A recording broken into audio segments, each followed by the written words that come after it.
Tough love. The sad facts. It is a sad fact that compared to heterosexuals, people who are homosexual, bisexual, or transgender have poorer physical and mental health outcomes overall. While we could look at any one of these in detail, we will focus on perhaps the most distressing one of all: the fact that LGBT individuals have higher rates of suicide. Now, the media tells us that it's all because of stigmatization and homophobia. In fact, they cite the suicide rates as a major reason why we should support same-sex marriage. They're calling it a health issue. But common sense suggests that if stigmatization were really the cause of this suicide risk, then we should see two things. Firstly, we should see a big difference in suicide rates between societies that are more accommodating to homosexuality, which means less stigma, versus those societies who are less accommodating to homosexuality, which means more stigma. And secondly, we should see a drop in suicide risk if any given society has become more accommodating to homosexuality over time. Now let's look at what we actually see. Is it really due to stigmatization? A review of social science research from 1987 to the present, that is 30 years, shows us the following themes. Firstly, lesbian, gay, bisexual individuals are between 2 times and 8 times more likely to take their own lives than heterosexuals of the same age, sex, and other demographics. And secondly, the same pattern of increased suicide risk is seen even in countries that are very tolerant of homosexuality. For example, Sweden, Denmark, and Holland. In fact, Denmark was the first country to legally recognize same-sex civil unions in 1989, and Holland was the first country to legalize same-sex marriage in 2000. Also, during this same time period, we saw the following trends in Western societies.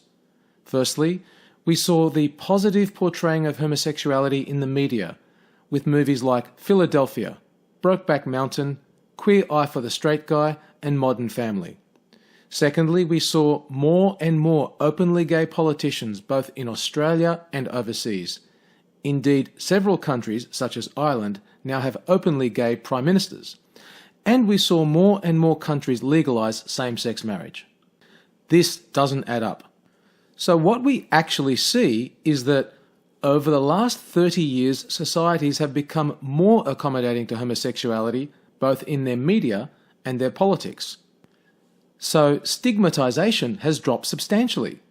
But despite this, suicide rates have not changed.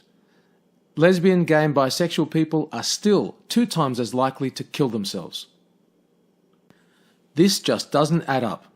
So it's unlikely that stigmatization is the cause of the LGB suicide.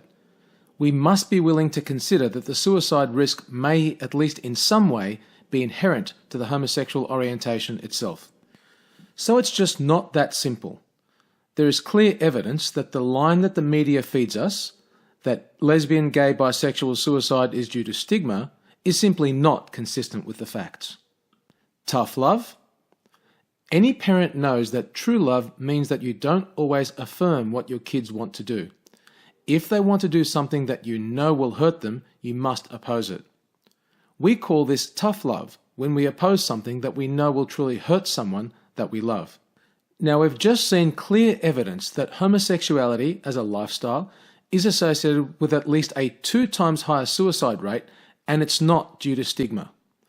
There is also some evidence that legalizing same-sex marriage has resulted, over time, in further promoting the homosexual lifestyle. This means that legalizing same-sex marriage has led more people to adopt a lifestyle where the suicide risk is at least double.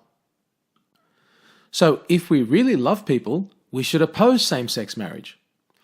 Whilst we accept that everyone has free will, if we really love someone, we would not encourage a lifestyle that increased their risk of suicide. We would not support law changes that promote a lifestyle that has been shown, by the best evidence, to at least double suicide rates. Legalizing same-sex marriage is such a law change. Therefore, rather than being bigoted or homophobic, it is actually loving to oppose same-sex marriage.